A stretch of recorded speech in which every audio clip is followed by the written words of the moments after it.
오늘의 주요 뉴스입니다. 영남권을 덮친 대형 산불이 역대 최악의 피해를 낳고 있습니다. 지금까지 28명이 숨졌고 산불 영향구역은 서울시 면적의 절반을 넘어섰습니다. 기대했던 단비가 산불 지역에 잠깐 내려 확산 저지엔 다소 도움이 됐지만 주부를 잡기에는 역부족이었습니다. 당분간 비 소식이 없어 산불이 장기화할 것이란 우려가 나오고 있습니다. 검찰이 이재명 민주당 대표의 공직선거법 사건 2심 무죄 판결에 불복해 하루 만에 대법원에 상고했습니다. 여야는 항소심 무죄 선고를 놓고 공방을 이어갔습니다. 서울시가 강남 3구와 용산구를 토지거래 허가구역으로 확대 재지정한 이후 서울 아파트값 상승폭이 줄어든 것으로 나타났습니다. 특히 송파구 아파트값은 13개월 만에 마이너스로 돌아섰습니다. 시청자 여러분 안녕하십니까? 역대 최악의 산불이 계속 이어지고 있습니다. 밤이 새도록 진화 작업에 총력을 기울였지만 경북 의성에서 시작된 대형 산불은 안동과 영덕으로 변주고 있습니다. 지금까지 서울시 면적의 60%가 넘는 산림이 불에 탔고 숨진 사람도 28명에 달해 피해 규모가 역대 최대를 기록하고 있습니다. 안동 하회마을에 나가 있는 취재기자 연결해 자세한 상황 알아보겠습니다. 추석남 기자, 밤샘 진화 작업이 계속 이어졌다고 들었습니다. 지금 산불 상황은 어떤지 소식 전해주시죠. 네, 저는 지금 안동 하회마을에 나와 있습니다. 유네스코 세계문화유산으로 지정된 하회마을에선 밤새 소방대원들이 대기하며 산불 확산 차단에 주력하고 있습니다. 다행히 이곳까지 산불이 번지지는 않았지만 안동 남부 지역으로 산불이 확산하면서 어젯밤 나무면과 기란면 등에 추가 대피령이 내려졌습니다. 소방당국은 산불이 난 지역에서 밤새 진화 작업을 벌였습니다. 새벽 한때 의성과 안동 등 영남 내륙엔 제법 굵은 비도 내렸지만 금세 그치면서 주부를 잡기엔 턱없이 부족했습니다. 어제 오후 6시 기준 진화율은 경북 의성 안동이 62%, 영양 60%, 영덕은 55%, 청송 80%였고 경남 산천 하동 산불은 81%였습니다. 이처럼 산불 피해가 큰 것은 태풍급 강풍이 확산 속도를 높였기 때문인데요. 산림청은 열탐지 자료 분석 결과 의성 산불 진행 속도가 시간당 8.2km로 역대 가장 빠른 속도라고 밝혔습니다. 인명피해도 속출하고 있습니다.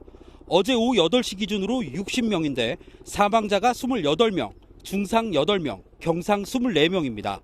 사망자 수는 산불 인명피해 통계를 내기 시작한 1987년 이후 역대 최대입니다. 정부는 경북 안동과 청송, 영양, 영덕을 특별 재난지역으로 추가 선포했습니다. 한편 지난 22일 발생한 울산 울주 산불은 산불 발생 128시간 만인 어젯밤 8시 40분쯤 주불 진화가 완료됐습니다. 오늘도 건조특보에 강풍까지 예보되면서 산불 진화에 난항이 예상됩니다. 지금까지 안동 하회마을에서 MBN 뉴스 추성남입니다. 모두가 애타게 기다린 비가 어제 오후부터 내리긴 했지만 무섭게 번지는 산불을 잡기엔 턱없이 부족했습니다. 강수량이 1mm 정도에 그쳤기 때문인데요. 오늘부터 다음 주까지 비다운 비 소식이 없고 오히려 강한 바람이 불 것으로 예상돼 이 산불 진화 작업에 더 큰 어려움을 겪을 것 같습니다. 이 소식은 이승민 기자가 전하겠습니다. 대형 산불이 확산하는 영남 지역. 서쪽에서 비구름이 들어오면서 그토록 기다리던 단비가 내렸습니다. 메마른 땅을 적시고 습도를 높여 확산 속도를 늦추는 데는 다소 도움이 됐지만 주부를 잡기에는 턱없이 부족했습니다. 영남 지역에 내린 비의 양은 청송과 영덕 1.6mm, 의성 1.5mm에 그쳤고 산청 0.2mm 등 1mm도 채 안 온 곳도 많았습니다. 일부 지역은 빗방울조차 보기 어려웠습니다. 최대한 주부를 잡으려고 노력하는데 강우량이 많지 않으면 넘어갈 수도 있기 때문에 거기에도 대비를 하고 있습니다. 오늘은 강원 동해안 산지와 경북 동해안에 5mm 미만의 비 소식이 있지만 산불 진화에는 큰 도움이 되지 않을 것으로 보입니다. 더 큰 문제는 앞으로입니다. 다음 주까지도 비다운 비 소식이 없습니다. 영남과 강원 지역에 내려진 건조특보도 계속 이어지고 있습니다. 오늘 새벽까지 내린 강수량이 적은 데다가 당분간 강수 가능성이 낮아 바람도 다소 강하게 불어 남아있는 불씨가 다시 큰 불로 번질 수 있어 산불 확산의 주요 원인 초속 10m가 넘는 강풍은 여전합니다. 그동안 남서풍이 불면서 불이 동쪽으로 확산했는데 이제 북서풍으로 바뀌면서 산불이 남쪽으로도 번질 수 있다는 우려가 나옵니다. MBN 뉴스 이승민입니다. 꺼지지 않고 계속되고 있는 이번 산불은 왜 이렇게 큰 피해를 남긴 걸까요? 자세히 살펴보면 기상 상황과 불이 난 곳의 지형적 특성까지 여러 가지 악조건들이 한꺼번에 겹친 걸 알 수 있습니다. 역대 최악의 산불로 기록될 이번 영남 지역의 대형 산불, 강세연 기자가 3대 악재를 자세히 정리해봤습니다.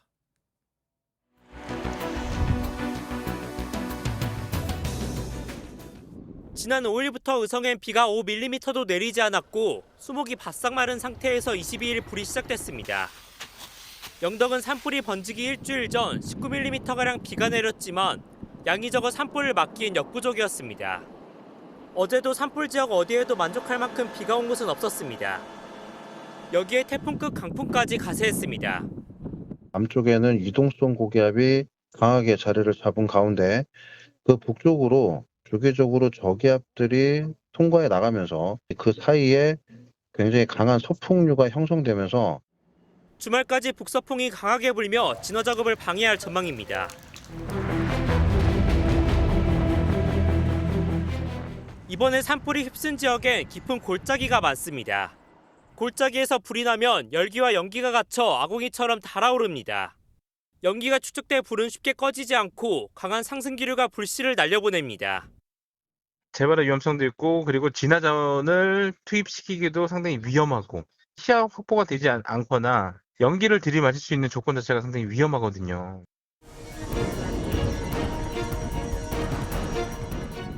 과거 대형 산불은 해안 주변에서 시작돼 동쪽으로 이동하다 바다에 닿으며 멈췄습니다.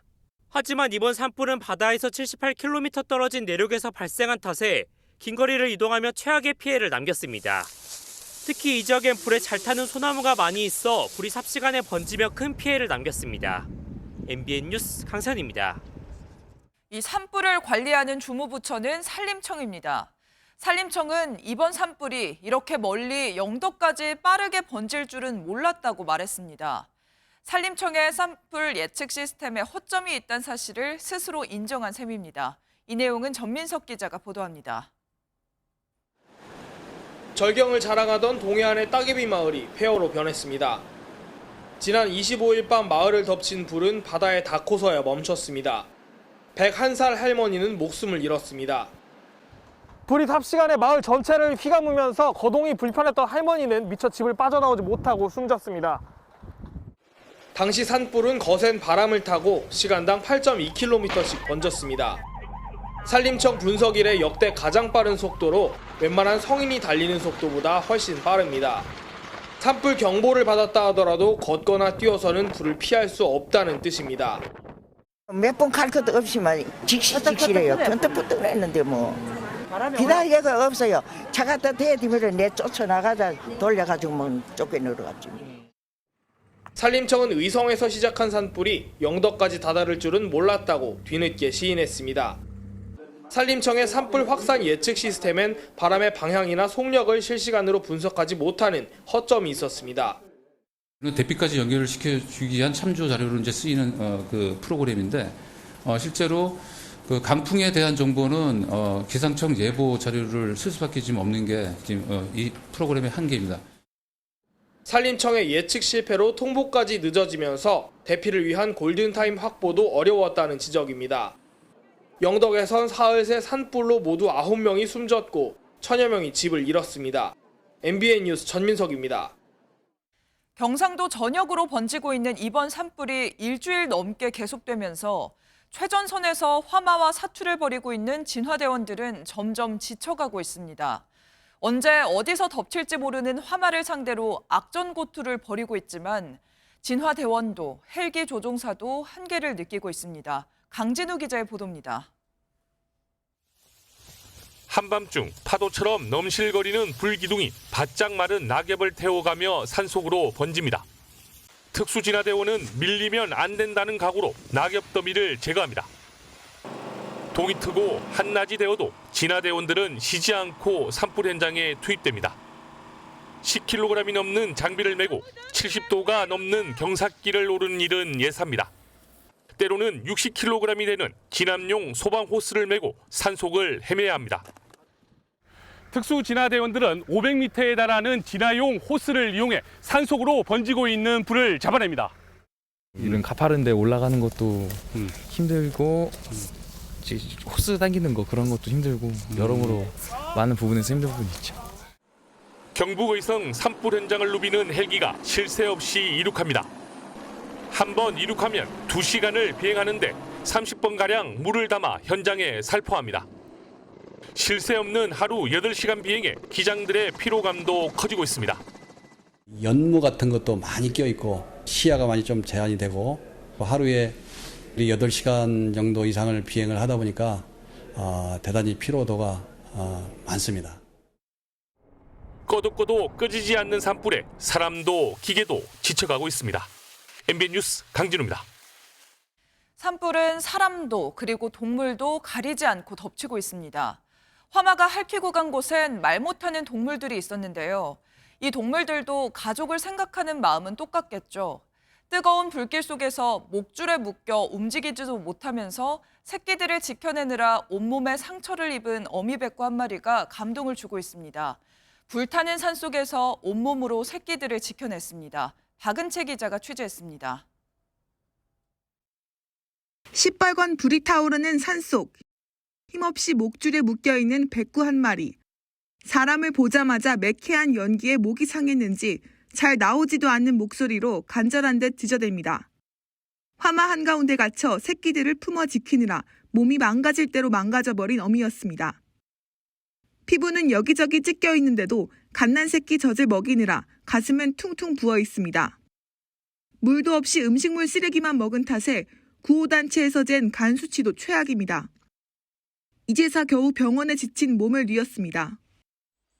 관광객들이 모이는 유명한 약수터지만 약수물은 온데간데 없고 뜨거운 연기만 피어오릅니다. 이곳에서도 화마에 고통받던 리트리버 강아지 한 마리가 발견됐습니다. 아까 새벽 4시쯤에 화재가 번진다라고 해서 대피소에는 강아지들을 못 데리고 들어가다 보니까 야속한 불덩이는 사람에게나 말 못하는 동물에게나 자비라고는 한 줌도 없었습니다. MBN 뉴스 박은채입니다. 오늘 하루 중요한 일정을 소개해드리는 굿모닝 오늘입니다. 어떤 일정이 있는지 함께 살펴보겠습니다. 오늘부터 주소지와 상관없이 전국의 모든 주민센터와 온라인 정부24를 통해 모바일 주민등록증을 발급받을 수 있습니다. 모바일 주민등록증은 개인의 스마트폰에 발급하는 주민등록증으로 실물 주민등록증과 동일한 법적 효력을 가집니다. 여야 지도부가 오늘 국립대전현충원에서 열리는 제10회 서해 수호의 날 기념식에 참석합니다. 서해 수호의 날 기념식은 제2연평해전과 천안함 피격, 연평도 포격전으로 희생된 서해 수호 영웅 55인과 참전장병의 공헌을 기리기 위해 2016년부터 매년 3월 넷째 금요일에 개최됩니다. 찾아가는 멘토링 축제 MBN Y포럼이 잠시 후 오전 10시부터 고려대 화정체육관에서 열립니다. 올해 Y포럼에는 유승민 대한체육회 회장, 추성은 종합격투기 선수를 비롯한 연사들의 세션은 물론 청년 장학금 1,000만 원의 주인공을 가릴 Y챌린지도 즐길 수 있습니다. 지금까지 굿모닝 오늘이었습니다. 검찰이 더불어민주당 이재명 대표의 공직선거법 사건 2심 무죄 판결에 불복해 대법원에 상고장을 제출했습니다. 무죄 판결이 난 지 26시간 만이었는데요. 검찰은 항소심 판결의 위법성이 중대하고 도저히 수긍하기 어렵다고 밝혔습니다. 박혜빈 기자가 보도합니다. 검찰이 어제 오후 법원에 이재명 더불어민주당 대표의 공직선거법 위반 사건 상고장을 제출했습니다. 2심에서 무죄 선고가 내려진 지 하루 만입니다. 검찰은 항소심 판결의 위법성이 중대하고 도저히 수긍하기 어려워 신속하게 상고했다고 설명했습니다. 이 대표의 선거법 사건 재판은 이제 대법원의 최종 판단만 남았습니다.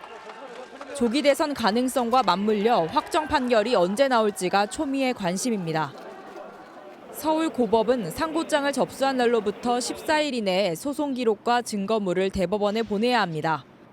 본격적인 대법원 심리는 검찰과 이 대표 측이 소송 기록 접수 통지서를 받고 검찰이 20일 내로 상고 이유서를 내면서 시작됩니다. 공직선거법은 항소심 판결 3개월 안에 대법원 선고를 하도록 규정해 원칙대로라면 대법원은 6월 26일까지 선고를 내려야 합니다. 법조계 일각에서는 1심과 2심의 판단이 달라 심리가 길어질 수 있다는 관측도 나옵니다. 이 대표는 현재 선거법 사건 외에도 4건의 재판을 더 받고 있습니다. 이 가운데 1심에서 무죄가 선고된 위증교사 혐의 사건 재판의 항소심 판결은 이르면 오는 5월 선고가 예상됩니다. MBN 뉴스 박혜빈입니다. 무죄 선고가 나자마자 민주당 이재명 대표는 산불 현장을 찾아 민심 보듬기에 주력했습니다. 최대한의 지원을 다하겠다면서 여당의 적극적인 협력도 요청했는데요. 산불 현장에 사진을 찍으러 왔냐며 일부 주민들의 항의를 받기도 했는데 오죽 답답하면 그러겠냐며 이 답답한 심정을 이해한다 말하기도 했습니다. 이교욱 기자입니다. 이재명 민주당 대표는 이틀째 산불 피해 주민들을 만나며 현장을 지켰습니다.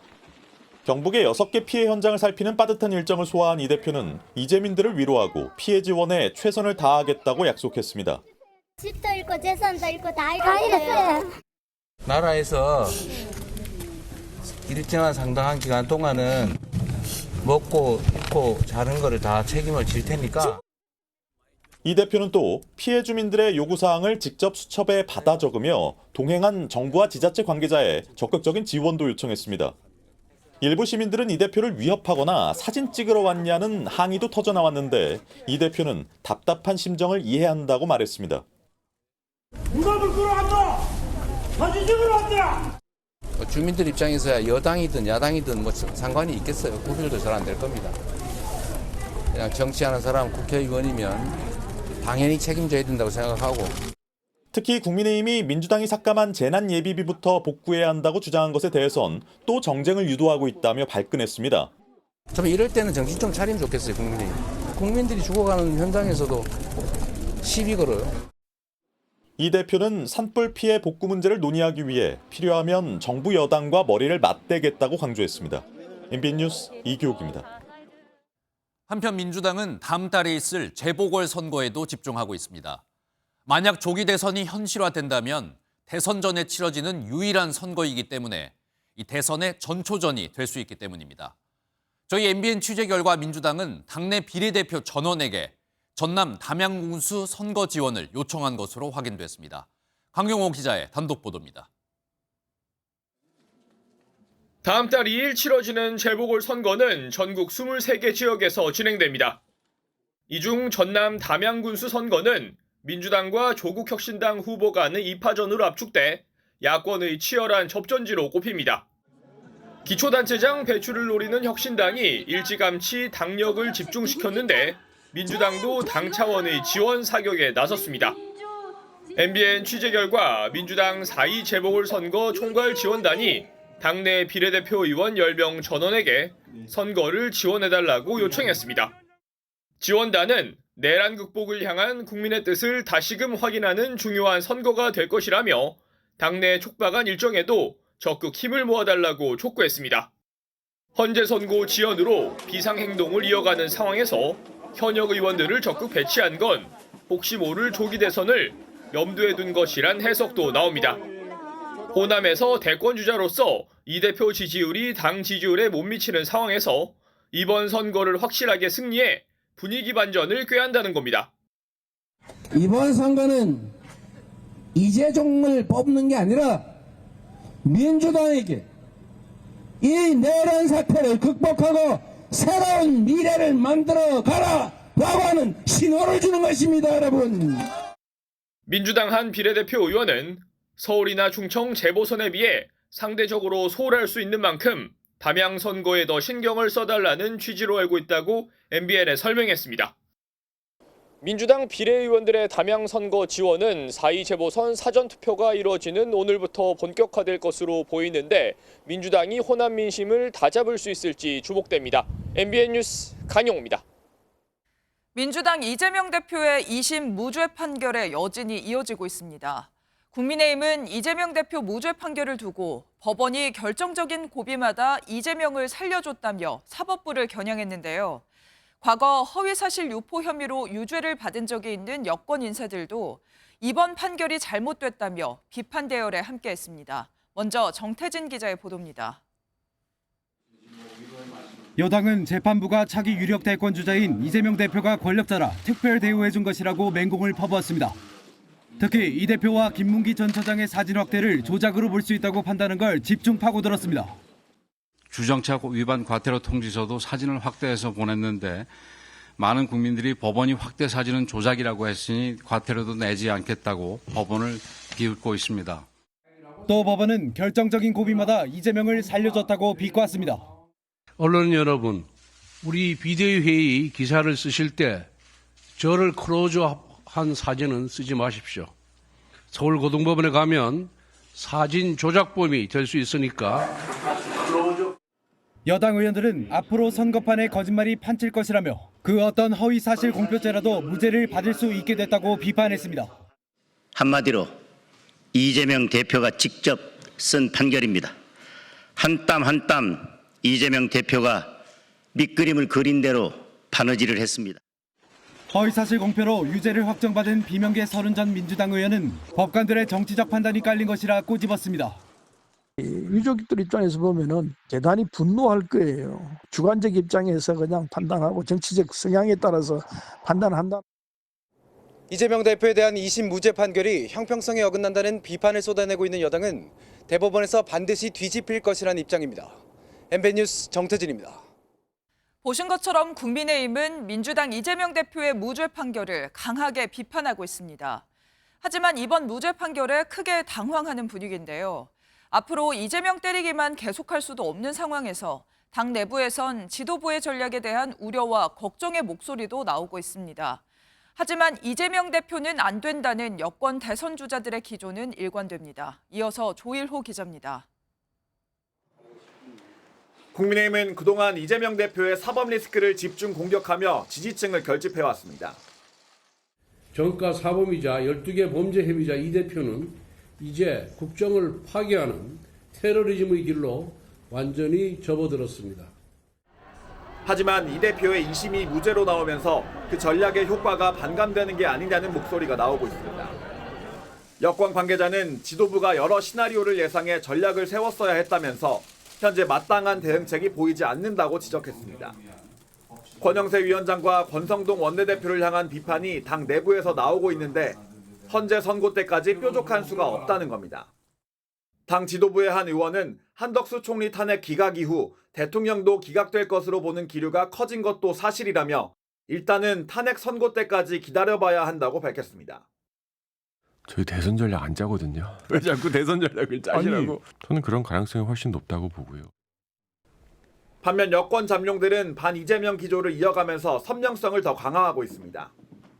안철수 의원은 이 대표에게 면죄부를 준 게 아니라며 조기 대선이 열리면 출마하지 말라고 경고했고, 홍준표 대구시장은 언제가 될지 모를 차기 대선을 범죄자화하는 게 더 편하게 됐다며 이 대표를 저격했습니다. 이재명 대표를 상대로 본선 경쟁력이 있는 후보가 당내 경선에서도 유리할 거란 판단하에 발언 수위를 끌어올리는 거란 분석이 나옵니다. MBN 뉴스 조일호입니다. 다음 소식입니다. 헌법재판소가 어제도 윤석열 대통령 탄핵 심판에 선고일자를 정하지 못했습니다. 대통령 탄핵 심판 선고가 오늘 이뤄질 가능성도 사실상 사라지게 됐는데요. 과거 대통령 탄핵 심판 선고가 금요일이었던 점을 생각하면 대통령에 대한 선고는 4월 첫째 주 또는 둘째 주 금요일에 있을 거란 전망이 나오고 있습니다. 이 내용은 이시열 기자입니다. 윤석열 대통령 탄핵 심판 변론이 종결된 지 한 달이 됐습니다. 하지만 선고일자에 대한 소식은 전해진 게 없습니다. 이번 주에 선고가 가능한 날은 금요일인 오늘 하루. 하지만 어제 정기 선고를 예정대로 진행한 헌재가 오늘 연이어 윤 대통령 선고를 할 가능성은 낮아 보입니다.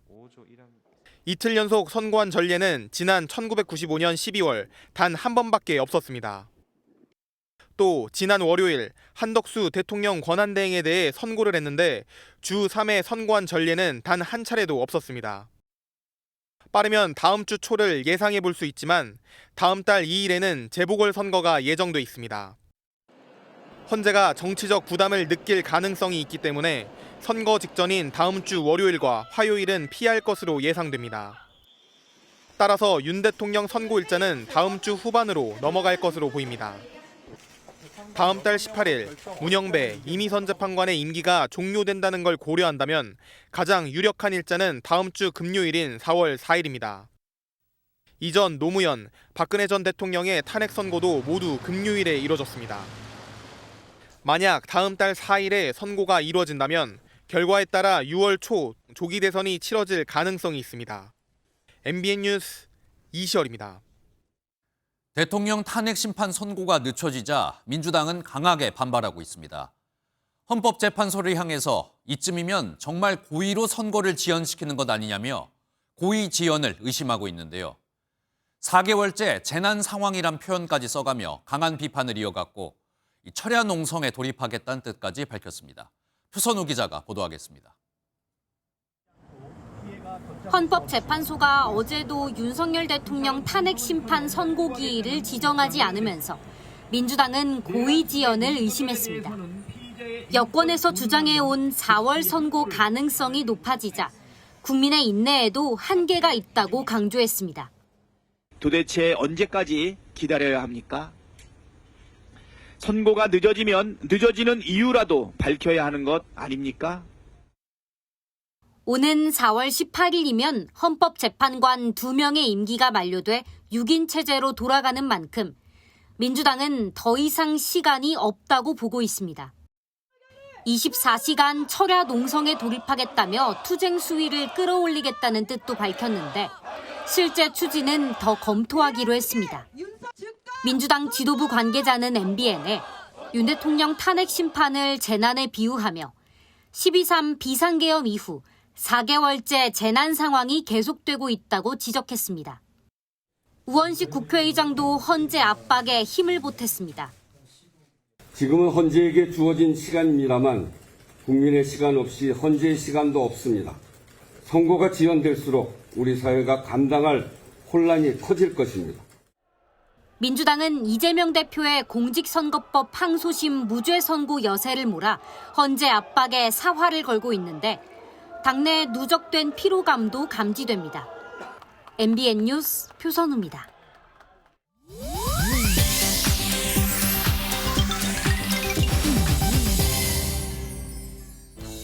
인터넷에선 어떤 소식들이 화제일까요? 인터넷 와글와글입니다. 영남권 산불 피해 지원을 위해 아이돌 스타들이 기부를 이어가고 있습니다.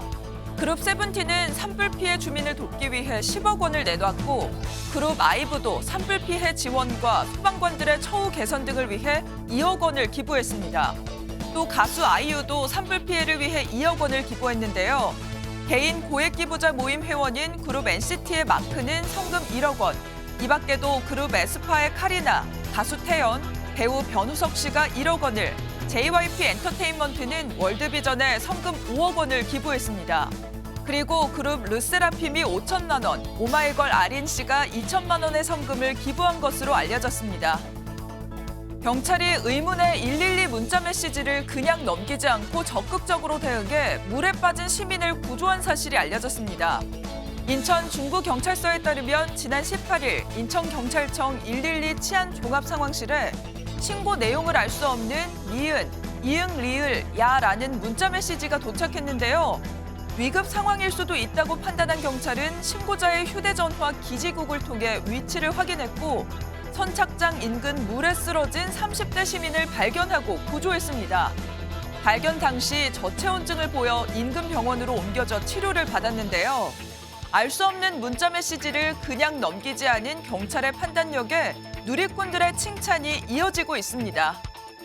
중국 상하이의 한 식당이 반마리 치킨을 약 10만 원에 판매해 논란이 되고 있습니다. 외신에 따르면 최근 해당 식당을 찾은 한 인플루언서 고객은 음악을 듣고 우유를 먹고 자란 닭 요리를 주문했는데요. 작은 닭 요리 가격이 9만 7천 원이나 하냐라는 고객의 말에 직원은 일명 해바라기 닭이라는 희귀 품종인데다 클래식 음악을 듣고 우유를 먹고 자란 닭이라서 비싸다는 답을 들었다고 합니다.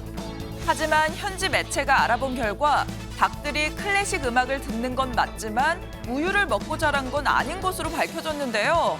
사실이 아닌 이야기를 지어내 손님을 속인 이 식당에 대해 현지 누리꾼들은 지나친 상술이란 비판과 조롱을 쏟아냈다고 하네요. 인터넷 와글와글이었습니다.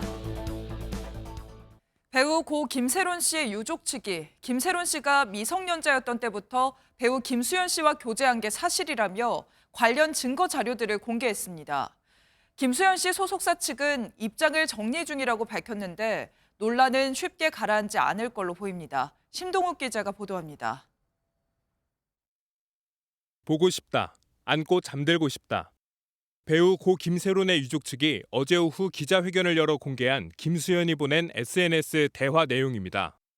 유족 측은 이 내용이 김세론이 만 16살이었던 지난 2016년 배우 김수현과 교제한 증거라고 주장했습니다. 김세론이 지난해 4월 초 김수현에게 쓴 자필 편지도 공개됐습니다.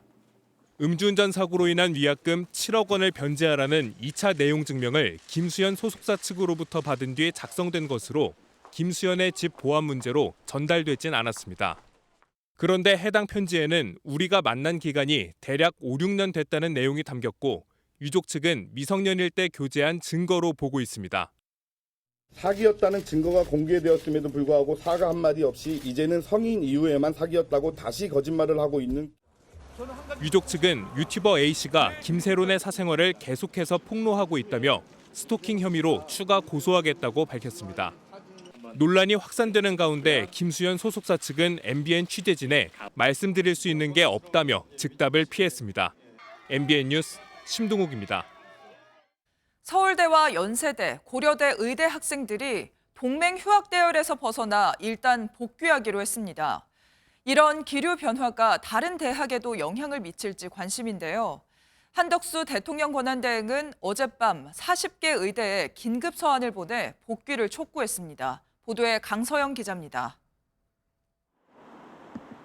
의대 증원에 반대하며 동맹 휴학에 들어갔던 서울대 의대생 700여 명이 이번 학기 등록을 마쳤습니다. 군유학자를 제외하면 사실상 전원 복귀인 셈입니다. 고려대 의대는 80% 이상, 연세대 의대는 90% 이상의 학생들이 복귀 의사를 밝혔습니다. 대학들이 미등록 학생에게 재적 예고 통보서를 발송하고 교육부도 강경하게 나서자 학생들이 일단 재적은 피하자며 복귀를 선택한 겁니다. 오늘 재적을 통보하려던 연세대와 고려대도 한 발 물러나는 모습입니다. 재적 통보서가 남았는데 실제 시행되지 여부는 가봐야 될 것 같습니다. 견고했던 의대생 단일 대우가 무너지는 징후는 이뿐만이 아닙니다. 전국 의대생 단체인 의대협은 서울대와 연세대 의대생들을 지목해 자신의 안위만 위한다고 비난했고 두 차례의 입장문에서 이들 학교명을 삭제했습니다. 한덕수 대통령 권한대행은 어젯밤 전국 40개 의과대에 긴급 서한을 보내 더는 주저하지 말고 강의실로 돌아와 주길 바란다고 촉구했습니다. 하지만 일각에선 학생들이 복귀하더라도 등록만 하고 수업을 거부하거나 나중에 다시 휴학을 신청하자는 주장이 나오고 있어 수업까지 완전히 재개될지는 아직 불투명하다는 전망도 나옵니다. MBN 뉴스 강서영입니다. 서울시가 토지거래 허가구역을 대폭 확대한 효과가 있었던 걸까요? 불붙었던 서울 강남 3구와 용산의 아파트값 상승률이 뚝뚝 떨어지고 있습니다. 수억 원씩 뛰며 이번 아파트값 상승을 이끌었던 송파구는 한 주 만에 마이너스로 돌아섰는데요. 하지만 하락폭이 크지 않을 것이란 전망도 나옵니다. 고정수 기자입니다. 서울 잠실동의 한 아파트 단지. 전용 면적 124제곱미터가 지난 19일 직거래를 통해 시세보다 10억 원 넘게 싸게 팔렸습니다. 토지 거래 허가제를 확대 시행하겠다고 발표한 당일 부랴부랴 거래가 이뤄졌습니다. 14일 전에는 세안고 갭투자 수요가 많이 몰리면서 조금 금매들이 이제 빨리빨리 거래는 됐고요. 신천동의 한 아파트 전용 면적 59제곱미터도 발표 당일 1억 원 넘게 하락한 거래가 이뤄졌습니다. 시세보다 낮춰서라도 팔려는 집주인과 막차 수요가 몰린 탓입니다. 실제로 규제 시행 당일인 지난 월요일 기준 강남 3구와 용산구의 집값 상승폭은 한 주 전보다 크게 줄었고 매물도 직전까지 늘었습니다. 특히 송파구는 전주 대비 0.03% 떨어졌습니다. 송파구 아파트값이 내림세를 보인 건 무려 58주 만입니다. 시장에선 전세를 낀 급한 매물이 회수되면서 매도자와 매수인 간에 팽팽한 줄다리기 장세가 펼쳐질 것으로 전망하고 있습니다. 토어제 재지정이 이번 주 월요일 날 있었기 때문에 그 이후에 이제 실질적인 거래라든지 가격이라든지 그에 따른 이제 실제 가계부채에 어떻게 영향을 미치는지는 더 지켜봐야 될. 마포와 성동, 강동구 등 규제를 피한 인접 지역의 집값이 뛰는 풍선 효과는 아직까지는 확연히 나타나지 않은 것으로 조사됐습니다. MBN 뉴스 고정수입니다. 북한 김정은 국무위원장이 올해 안에 러시아 방문을 준비 중이라고 러시아 외무부가 공식 발표했습니다. 지난해 6월 푸틴 대통령은 방북 당시 김정은 위원장을 모스크바로 초청한 바가 있죠. 정확한 방문 시기와 장소를 조율 중인 것으로 전해졌는데 김정은 위원장이 오는 5월 러시아의 전승절 80주년 기념식에 참석할 거란 관측도 나옵니다.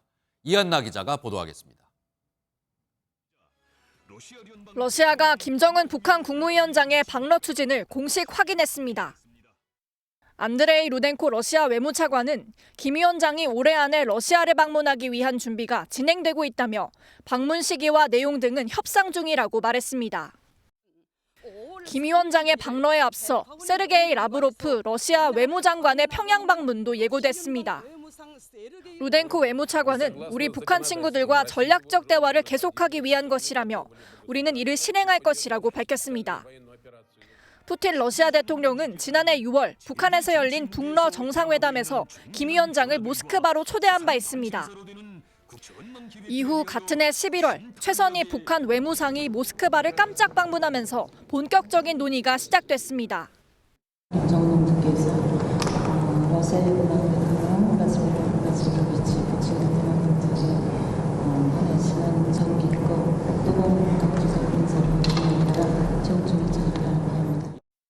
초청 1년 만에 답방이 성사될지 주목되는 가운데 김 위원장이 오는 5월 전승절 80주년 기념식에 초대됐다는 관측이 나오고 있습니다. 다만 북한군 러시아 파병 등으로 뒤숭숭한 상황에서 두 정상이 북러 접경지인 블라디보스토크에서 만날 것이란 전망도 있습니다. 2022년 우크라이나 특별 군사작전 이후 밀접한 관계를 유지하고 있는 북한과 러시아가 3년 연속 정상회담을 성사시킬지 국제사회의 관심이 쏠리고 있습니다. MBN 뉴스 이한나입니다.